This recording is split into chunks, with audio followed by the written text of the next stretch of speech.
Hello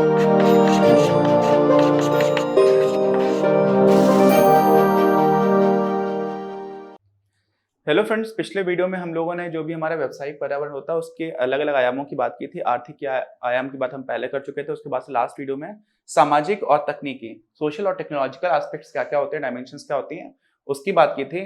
इस video में हम लोग बात करेंगे राजनीतिक और विधिक यानी कि लीगल जो डायमेंशंस हैं उनकी। तो एक तो समझ लीजिए राजनीतिक होता है, राजनैतिक नहीं होता है। ये बहुत सारी जगह पर गलत लिखा हुआ है, दुर्भाग्यवश है कि हमारी किताब में भी गलत लिखा हुआ है।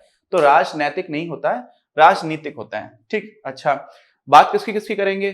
तीन आयाम जो थे, तीन डायमेंशंस की हम बात कर चुके थे। अब बात करेंगे चौथे और पांचवें की। चौथा है राजनीतिक यानी कि पॉलिटिकल, पांचवा है विधिक यानी कि लीगल। अच्छा, राजनीतिक और विधिक में कई लोग कंफ्यूज होते हैं, सोचते हैं एक ही जैसी चीज होती है। एक जैसी चीज नहीं होती। मैंने पहले भी बताया था कि कोई भी समाज है उसको बहुत सारे सामाजिक प्रश्नों का उत्तर देना होता है। तो वहां पर किस तरह का सिस्टम है, कौन सी विचारधारा चल रही है, जो राजनीतिक लीडरशिप है, जो राजनीतिक नेतृत्व है, उसकी कैसा व्यक्तित्व है, वो व्यवसाय को लेकर के कैसा रुझान रखता है, देश में राजनीतिक स्थिरता है, अन्य देशों से मित्रता है या फिर शत्रुता है, या उसकी प्रकृति कैसी है। तो ये बहुत सारे ऐसे एस्पेक्ट आ जाते हैं जो किस में आ जाते हैं, किसके अंतर्गत आ जाते हैं? राजनीतिक डायमेंशन के अंतर्गत। जैसे कुछ कुछ देश हैं जहां पर व्यवसाय करना बहुत कठिन है। अफगानिस्तान है जैसे, मान लीजिए, वहां पर आपको पता है कि इतनी ज्यादा राजनीतिक अस्थिरता है, अलग अलग ग्रुप है, तालिबान है, बाकी कुछ और टेररिस्ट ग्रुप्स हैं, वो लोग सत्ता पर काबिज होना चाहते हैं। डेमोक्रेटिक गवर्नमेंट भी चल रही है। आपको जानकर के खुशी होगी कि जो अफगानिस्तान में हमारा जो पार्लियामेंट है वहां की जो संसद है, वो भारत ने ही बनवाने का वचन भी दिया था और भारत ने ही पूर्ण की थी। तो उसमें एक अटल बिहारी वाजपेयी जी के नाम पर एक कक्ष भी है। तो वहां पर जो डेमोक्रेटिक फोर्सेस है वो भी काम कर रही हैं, लोकतांत्रिक फोर्सेस भी काम कर रही हैं। ऐसे में कोई भी इंसान ये नहीं चाहेगा कि मैं अफगानिस्तान में लंबे समय तक इन्वेस्ट करूं। क्यों नहीं चाहेगा? क्योंकि उसे पता ही नहीं है कि कल को कौन पार्टी में आ जाएगा, कौन पावर में आ जाएगा। जो पावर में आएगा वो बिजनेस को सपोर्ट करता भी है, नहीं करता है ना। तो जब देश में राजनीतिक अस्थिरता चल रही होती है ना, तो भी कोई निवेश नहीं कर रहा होता, तो व्यवसाय को बहुत ज्यादा नुकसान होता है। तो ये सारे एस्पेक्ट्स जो हम लोगों ने मैंने गिनाए, और भी बहुत सारे राजनीतिक एस्पेक्ट्स हो जाएंगे, कुछ नोट किए हुए हैं, उनको एक एक करके समझते हैं कि उनका मतलब क्या होता है। सबसे पहले तो वर्तमान राजनीतिक प्रणाली क्या है? डेमोक्रेसी है भारत की तरह या अमेरिका की तरह, या फिर सिंगल पार्टी सिस्टम है चीन की तरह, या फिर कहने को डेमोक्रेसी है ना। कुछ कुछ ऐसे देश है जहां पर कहने के नाम मात्र की डेमोक्रेसी रहती है। हर देश के ऊपर खतरा बना रहता है, हर लोकतांत्रिक देश में खतरा बना रहता है कि कहीं लोकतंत्र कहने के लिए लोकतंत्र ना रह जाए। ठीक, तो उसमें हम लोग क्या क्या फैक्टर्स होते हैं, उन सबको पॉलिटिकल साइंस को भी आपको पढ़ाऊंगा, राजनीति शास्त्र तो बताऊंगा। तो कौन सी प्रणाली चल रही है वो भी बहुत ज्यादा इंपॉर्टेंट हो जाती है। मिडिल ईस्टर्न कंट्री जहां पर राजशाही अभी भी चल रही है, तो राजशाही में आपको अलग तरह से अप्रोच करनी होती है। ठीक है, अलग तरह के बिजनेसेस जो हैं वो उनको अपना व्यवसाय वहां पर करने के लिए अलग तरह से जाना पड़ जाता है। तो कई सारी चीजें फैक्टर्स आ रही होती है, सिर्फ इसी बात से निर्धारित हो जाता है कि राजनीतिक प्रणाली किस तरह की है। दूसरा, व्यवसाय और आर्थिक समस्याएं हैं। तो कुछ ऐसे कंट्रीज होती है जहां पर व्यवसाय को माना जाता है कि सरकार का काम इसमें नहीं है। ठीक, फ्री मार्केट की एक बात होती है। फ्री मार्केट मतलब बिजनेसेस को बिजनेस करने दो, राजनीति का काम है देश की सुरक्षा संभाल करके रखना, सामाजिक प्रश्नों को उत्तर ढूंढ करके लेकर के आना, और जब कुछ नुकसान होने लगे या कोई कुछ गड़बड़ हो जाए, जब मार्केट फेल करे तब वहां पर एंटर करना। ठीक है, मार्केट फेल करे इसका क्या मतलब होता है मैं कभी समझाऊंगा अर्थशास्त्र में, लेकिन आप ये समझ लीजिए आमतौर पर व्यवसायों को व्यवसाय करने दो। तो वहां पर क्या हुआ? राजनीतिक हस्तक्षेप ना के बराबर है। लेकिन कुछ ऐसे देश होते हैं जहां पे बोलते हैं कि नहीं, जैसे यूएसएसआर, जब सोवियत संघ रूस था, तो वहां पर हर तरह की चीज जो भी है, पूरे तरह से पूरा कम्युनिस्ट या सोशलिस्ट सिस्टम होता है। अब उसमें भी कम्युनिज्म सोशलिज्म अलग अलग होता है। कम्युनिज्म मान लीजिए, अगर कम्युनिज्म की बात करेंगे तो किसी की भी प्राइवेट प्रॉपर्टी होती नहीं है, सब कुछ सरकार का है, सब कुछ सारे लोगों का है कलेक्टिवली। तो ऐसी स्थिति में सुई बनाने से लेकर के कुछ और भी बनाना है, सब कुछ कौन बनाएगा? सरकार बनाएगी। सब कुछ सरकारी संगठन ही रहेंगे। तो वहां पर व्यवसाय चल रहा होता है लेकिन पूरी तरह से सरकार के हाथ में आ जाता है। तो इंडिविजुअल फ्रीडम और इनोवेशन का स्कोप काफी कम होने लग जाता है। ऐसी कुछ जगह होती है जहां पर कितनी भी हालत खराब हो जाए, जो व्यवसायिक कंपनियां हैं, प्राइवेट कंपनीज हैं, कई बार समाज को नुकसान करने वाला भी काम करने लगे हैं, लेकिन उस पर भी रोक नहीं लगाती है सरकार। तो अलग अलग तरह के सिस्टम्स है। तो किस तरह की प्रणाली है, और साथ में अगर चीजें इस तरह की जा रही हैं तो उसमें राजनीतिक हस्तक्षेप कितना है इसकी बात की जा सकती है। ठीक है, राजनीतिक प्रणाली के साथ साथ आर्थिक प्रणाली की भी बात आ जाती है कि इकोनॉमिक सिस्टम कैसा है। हमारे यहाँ पर मिक्स्ड इकोनॉमी है, दुनिया में सारे देशों में आजकल मिक्स्ड इकोनॉमी चल रही है, मिश्रित अर्थव्यवस्था है। लेकिन वो मिश्रित अर्थव्यवस्था में कंपोजिशन अलग है। जैसे मान लीजिए दूध है और शक्कर है, तो आपने दूध में शक्कर मिलाई, तो हो सकता है कि एक ग्लास है जिसमें आपने एक चम्मच शक्कर मिलाई है, दूसरे ग्लास भरकर दूध था उसमें आपने 2 चम्मच शक्कर मिला रखी है, एक है जिसमें आपने आधा गिलास शक्कर मिला दी, मिल भी नहीं पा रही फिर भी शक्कर पड़ी हुई है। तो हर जगह पर क्या है, दूध भी है और शक्कर भी है, लेकिन किसका कितना अनुपात है ये बदल रहा है। ऐसे ही दुनिया की सारी अर्थव्यवस्थाएं आज के समय पर मिश्रित अर्थव्यवस्थाएं ही हैं। अब मिश्रित अर्थव्यवस्थाओं में किसमें पब्लिक सेक्टर कितना ज्यादा है, किसमें प्राइवेट सेक्टर कितना ज्यादा है, इसका जो अनुपात है वो अलग अलग है, और उसको लेकर के जो रुझान है, जो एटीट्यूड है, वो भी अलग अलग है, तो वो भी मैटर करता है। ऐसे ही आ जाता है कि राजनीतिक दलों पर हावी विचारधारा क्या है। ठीक, तो हमारे यहाँ पर महात्मा गांधी जैसे लोग हुए हैं जिन्होंने पूरे दुनिया में बहुत सारे महान नेताओं जैसे कि नेल्सन मंडेला जैसे लोगों को भी प्रेरित किया है। तो हमारे देश में जब कोई इतना महान व्यक्ति आया है तो उसके व्यक्तित्व का प्रभाव रहा, और उनकी विचारधारा को बहुत सारे हमारे राजनीतिक दल हैं, लगभग सारे राजनीतिक दल हैं जो महात्मा गांधी जी की विचारधारा को सम्मान करते हैं। तो उनकी जो विचारधारा थी महात्मा गांधी की व्यवसायों को लेकर के, कुटीर उद्योग और लघु उद्योग की बात किया करते थे, लेकिन over a period of time वहां से थोड़ा थोड़ा शिफ्ट करना स्टार्ट किया, तो हमने देखा कि वहां पर उतना अच्छा रिजल्ट निकल करके नहीं आ रहा था। लेकिन फिर भी बाकी जो विचारधारा है, किस तरह के मूल्य हैं, धर्मनिरपेक्षता है कि नहीं है, सामाजिक न्याय की बात है कि नहीं है, ये सारी चीजें भी मैटर कर जाती हैं कि किस तरह की विचारधारा जो आमतौर पर राजनीतिक दल है उनके ऊपर हावी है। अच्छा, फिर राजनीतिक नेतृत्व का व्यवसाय के प्रति कैसा दृष्टिकोण है, ये बहुत मैटर कर जाता है। कुछ ऐसे प्राइम मिनिस्टर देश में आ सकते हैं जो व्यवसाय को लेकर के बहुत ज्यादा उत्साहित रहते हैं। कुछ कंट्रोवर्शियल स्टेटमेंट भी आया था नरेंद्र मोदी जी का। उन्होंने एक बार ऐसा बोला था कि एक जो व्यवसायी होता है वो किसी सेना से कम, किसी सैनिक से कम करेजियस नहीं होता, साहसी नहीं होता। तो वो उनका ये दृष्टिकोण दिखाता है कि व्यवसाय के प्रति उनका रुझान बहुत ज्यादा सकारात्मक है। लेकिन वहां पर कई लोग की इस तरह की बात भी आती है कि आप सैनिक से तुलना नहीं कर सकते। लेकिन फिर भी यहाँ पर जो पॉइंट हमारे लिए इंपॉर्टेंट है वो ये है कि जो हमारा राजनीतिक नेतृत्व है उसका बिजनेस को लेकर के किस तरह का एटीट्यूड है, उससे भी बहुत कुछ फर्क पड़ जाता है। कुछ ऐसे प्राइम मिनिस्टर्स भी आते हैं जिनका बिजनेस को लेकर के कोई रुझान नहीं है, उनको लगता है कि नहीं पॉलिटिक्स इंपॉर्टेंट है, बाकी सारी चीजें बिजनेस वाले लोग अपना अपना करते रहेंगे। कुछ लोग एक्टिवली पार्टिसिपेट करते हैं, तो वो भी डिपेंड, उससे भी बहुत फर्क पड़ जाता है। जो करंट इकोनॉमिक पॉलिसीज होती है ना, उसमें इन सारी चीजों का बहुत ज्यादा फर्क पड़ रहा होता है। ऐसे ही अगला क्या है, राजनीतिक नैतिकता का स्तर, ये भी बहुत इंपॉर्टेंट है। ठीक है, राजनीतिक स्थिरता तो सबसे ज्यादा इंपॉर्टेंट है ही। अगर राजनीतिक रूप से स्थिरता नहीं है, इसका मतलब क्या होता है, अफगानिस्तान जैसी हालत समझ लीजिए, ठीक है, या पाकिस्तान में ही आप बलूचिस्तान है, वहां की बात समझ लीजिए, जहां पर लोग अपने लिए एक अलग देश की मांग कर रहे हैं, तो वहां पर कोई बिजनेस करने नहीं जाएगा। ठीक है, बाहर की कोई भी बड़ी कंपनी नहीं इन्वेस्ट करेगी।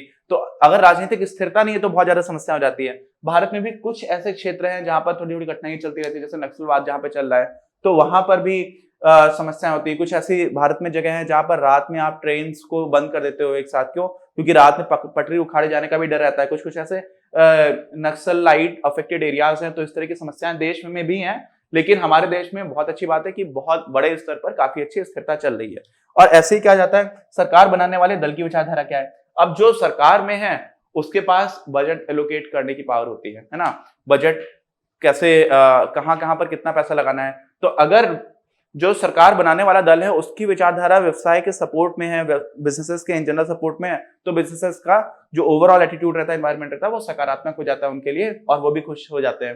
भारत में आपको ये जानकर के शायद आश्चर्य हो सकता है, जो भी बड़ी कंपनीज है ना, उनकी हर एक की एनुअल रिपोर्ट आती है, ये जान के तो आश्चर्य नहीं होगा। लेकिन हर एनुअल रिपोर्ट में जो चेयरपर्सन होता है या चेयरमैन होते हैं कंपनी के, वो देश में आर्थिक पर्यावरण की बात भी करते हैं, और ये भी बताते हैं कि किस प्रकार उस आर्थिक पर्यावरण से उनकी कंपनी को नुकसान हुआ या फायदा हुआ या क्या प्रभाव पड़ा। ठीक है, सीधे सीधे नुकसान और फायदा नहीं बोलते हैं, बट क्या प्रभाव पड़ा इसकी बात की जाती है। अभी हम लोग अगले वीडियो में भारत में कैसा आर्थिक क्षेत्र सिनेरियो अभी तक बना हुआ है, अभी कैसी स्थिति है, उसकी बात करेंगे, तो वहां पर आपको ये सारी बातें समझ में आएंगी। ऐसे ही जो अगला एस्पेक्ट आ जाता है हमारे राजनीति के अंदर, और राजनीतिक आयाम के अंदर आ जाता है कि अन्य देशों के साथ कैसे संबंध है। भारत पाकिस्तान अगल बगल है, बहुत ज्यादा ट्रेड कर सकते हैं, लेकिन हम लोगों का उनके साथ ऐसा संबंध नहीं है, ना पाकिस्तान का हमारे साथ है। तो बहुत सारी चीजें ऐसी हैं जो हम उनको बेच सकते हैं, लेकिन हम नहीं बेचते क्योंकि उनके साथ संबंध अच्छे नहीं है। लेकिन बांग्लादेश के साथ ऐसी स्थिति नहीं है, श्रीलंका के साथ उस तरह की स्थिति नहीं है, नेपाल के साथ हमारी स्थिति अच्छी हुआ करती थी, अभी कुछ समय से उतनी अच्छी नहीं चल रही है। भूटान के साथ हमारे रिलेशन बहुत अच्छे हैं, चीन के साथ रिलेशन बहुत अच्छे नहीं है, लेकिन व्यवसाय के टर्म में बहुत ज्यादा अच्छे हैं। ठीक है, तो जब रिलेशन अभी जब चीन पर उस तरह की उनकी घटना हुई थी जहां पर उन्होंने चोरी छिपे हमारे सैनिकों को घात लगा करके नुकसान पहुंचाने की कोशिश की, उसके बाद से चीन की बहुत सारी कंपनीज को नुकसान होना स्टार्ट हुआ। भारत में इस तरह की बात भी चलती है कि अब चीन को का जो प्रोडक्ट है उसको कम से कम यूज करने की कोशिश करेंगे, बहुत सारे लोग इस तरह की बात भी करते हैं।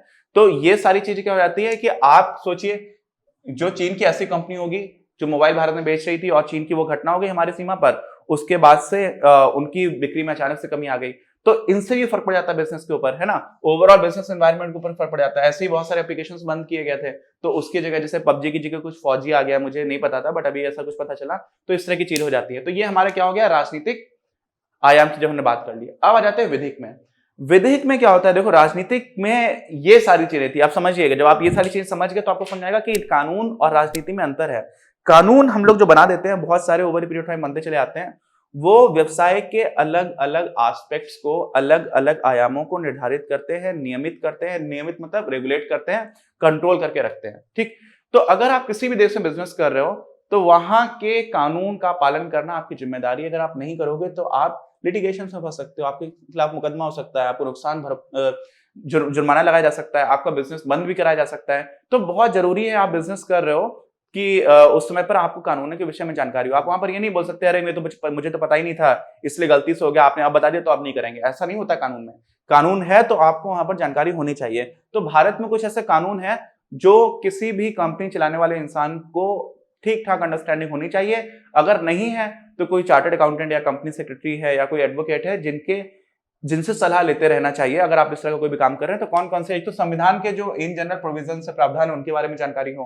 कंपनी अधिनियम में आप कंपनी रजिस्टर कराओगे 2013 में, तो इसकी जानकारी होनी चाहिए। ऐसे ही हमारे यहाँ पर जो इंडस्ट्रीज है उनका विकास और नियामक के लिए 1951 का एक एक्ट आया हुआ था कानून, उसकी जानकारी होनी चाहिए। विदेशी मुद्रा में हम लोग मैनेजमेंट की बात करते हैं, प्रबंधन का, तो फेमा बोलते हैं इसको, ठीक है। फॉरेन एक्सचेंज मैनेजमेंट एक्ट, इसकी भी जानकारी होनी चाहिए, ठीक है। ऐसे ही आयात निर्यात नियंत्रण अधिनियम है 1947 का, इंपोर्ट एक्सपोर्ट करने का अगर आपका सीन बनता है तो इसकी जानकारी हो। ऐसे ही कारखाना अधिनियम, फैक्ट्री एक्ट है, तो फैक्ट्रीज एक्ट जो है 1948 का, उसके बारे में भी जानकारी हो अगर आप फैक्ट्री लगा रहे हैं तो। ऐसे ही श्रम संघ अधिनियम है, ठीक है, तो इसमें जो श्रमिक हैं उनको अपना संघ बनाने की स्वतंत्रता भी होती है, लेकिन उसमें साथ कुछ कंडीशन सारी होती है, वो सारी भी आपको समझ में आनी चाहिए। अब देखिए 1926 लिखा हुआ है, कई लोग ये सोचते हैं भारत तो आजाद 1947 में हुआ।